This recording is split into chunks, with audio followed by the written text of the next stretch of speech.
Harihara Veeramallu cinema విడుదల వాయిదా పడుతుందంట.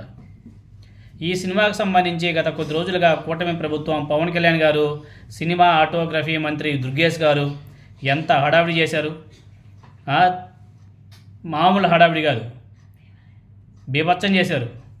వాళ్ళ సినిమాకి ఒక హైప్ క్రియేట్ చేయాలని చెప్పేసి ఎన్నెన్నో నాటకాలు ఆడారు. అన్నీ కూడా అటర్ ఫ్లాప్ అయిపోయాయి. తీరా ఆ సినిమా ఎప్పుడు రిలీజ్ అవుతుందో కూడా ఎవరికి అర్థం కావడం లేదు. ఈ నెల 20 అంటున్నారు, 27 అంటున్నారు, జూలై 4వ తేదీన అంటున్నారు. ఇవన్నీ కూడా ప్రశ్నలే. ఎందుకే సినిమా ఎప్పుడు రిలీజ్ అవుతుందో ఎవరికి తెలియదు. ఎందుకంటే వాళ్ళకి డేట్ ఇంకా దొరకలే. చాలా సినిమాలు ఉన్నాయి వరుసగా. వీటో ఒకటి ఉంది, కుబేరా ఒకటి ఉంది, కన్నప్ప ఉంది. ఈ సినిమాలన్నీ కూడా వాళ్ళంతా ఆల్రెడీ డేట్స్ ఫిక్స్ చేసుకునేవారు. ఇప్పుడు ఈ హరిహర వీరమల్లికి డేట్స్ దొరకట్లే. ఎందుకంటే వాళ్ళ సినిమాని ఎప్పటికప్పుడు వాళ్ళు పోస్ట్పోన్ చేసుకుంటూ పోతున్నారు. ఆ విధంగా ఉంటే సినిమా ఎవరు కొంటారు, ఎప్పుడు రిలీజ్ చేస్తారు, వాళ్ళ అభిమాన పరిస్థితి ఏమిటి? అసలే ఆ సినిమా మీద ఒక నెగిటివ్ టాక్ అయితే నడుస్తుంది. ఇది పోయే సినిమానే, ఉండే సినిమా కాదనేసి.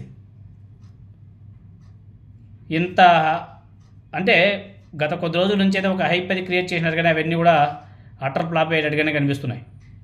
జూలై 4వ తేదీన కూడా అనుకున్నారు, కానీ జూలై 4వ తేదీన సితార సంస్థ కింగ్డమ్ ఉంది, వాళ్ళు రిలీజ్ చేయబోతున్నారు. తమకు బాగా సాన్నిహిత్యం ఉన్నటువంటి పవన్ కళ్యాణ్ కోసం త్యాగం చేసి ఓ వారం వెనక్కి వెళ్ళడానికి ఓకే అనొచ్చేమో. కానీ జూలై 11వ తేదీన ఘాటీ సినిమా ఉంది, అది యువి సంస్థది. పైగా ఈ హరిహర వీరమలో చాలా వరకు డైరెక్ట్ చేసింది మన డైరెక్టర్ క్రిష్ గారు. ఆయన మధ్యలోనే దుబ్బేశాడు ఈ సినిమా చేయకుండా. ఆయన తప్పుకున్న సినిమా ఇది క్రిష్ గారు. అలా ఆ సినిమా మీదకు కింగ్డమ్ వెళ్తే చాలా అన్యాయం అవుతుంది. అప్పుడు మరో వారం వెనక్కి వెళ్ళి జూలై 18వ తేదీకి రిలీజ్ చేసుకోవాలి. దానివల్ల కింగ్డమ్కు నష్టం అవుతుంది. అందువల్ల హరిహర వీరమల్లునే ఎవరిని ఇబ్బంది పెట్టకుండా వచ్చే నెల 18న రిలీజ్ చేసుకుంటే బాగుంటుందేమో అనేసి కూడా వాళ్ళు లెక్కలైతే వేసుకుంటున్నారు. అదేవిధంగా కుబేరా మూవీని కూడా ఇబ్బంది పెట్టాలి. ఈ 2 మూవీస్ ఉన్నాయి, వీటిని ఇబ్బంది పెడితే హరిహర వీరమల్ని రిలీజ్ చేసుకోవచ్చు. కానీ వాళ్ళు ఒప్పుకుంటారా? ఎందుకంటే వాళ్ళకు కూడా ఒక డేట్ అయితే ఇవ్వాలి కదా.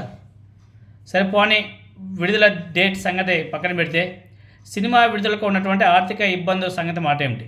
అది మీరు సోషల్ మీడియాలో బీభత్సంగా వైరల్ అవుతున్నాయి. సత్యరంగయ్య, సరిగమ ముంబై సంస్థలకు ఫినాన్స్ క్లియరెన్స్ చేస్తే తప్ప సినిమా విడుదల కాదు. అలా క్లియర్ చేయాలంటే సినిమా థియేటర్ హక్కులు విక్రయించాలి, కానీ కొనేవారు ఎవరూ లేరు. సినిమా అమ్మడానికి నిర్మాత రత్నం గారు చెబుతున్నటువంటి రేటు ఎవరికి కూడా ఆమోదయోగ్యం లేదు. ఎందుకంటే వీళ్ళు పవన్ కళ్యాణ్ అంటే ఏదో పెద్దగా అనుకుని రేట్లు కూడా భయంకరంగా పెడతారు. దాన్ని కొనేదానికి ఎవరు కూడా ముందుకు రావడం లేదు.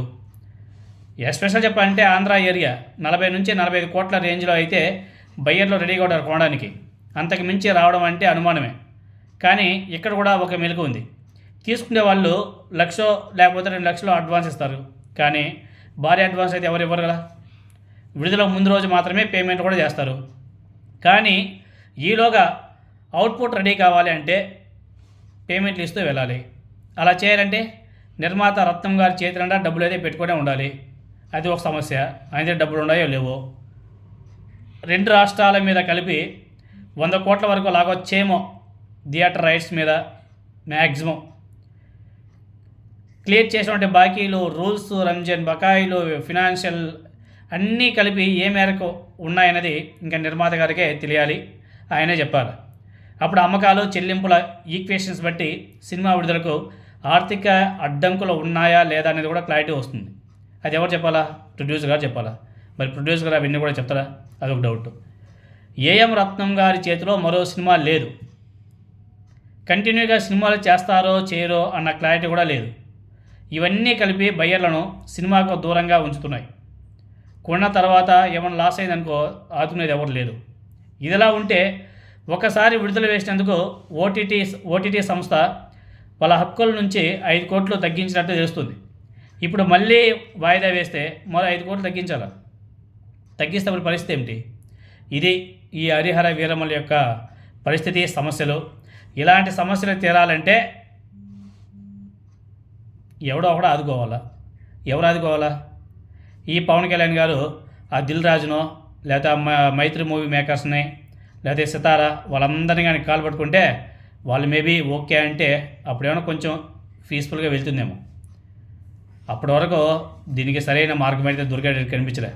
అసలు ఈ సినిమాకి బయ్యర్లే లేరే కొనడానికి, అదే పెద్ద లొల్లి. వాళ్ళు ఉంటే కదా కొనడానికి, వాళ్ళకి అసలు ఇంట్రెస్టే లేదు కొనాలనేసి. ఎందుకంటే ఆ సినిమా కొంటే కూడా ఆ సినిమాలు ఎక్కడ మళ్ళీ పాలిటిక్స్ సంబంధించి పెట్టి ఆ సినిమా మళ్ళీ నాశనం అయిందనుకో పోయేది వాళ్ళే. కాబట్టి అదొక భయం.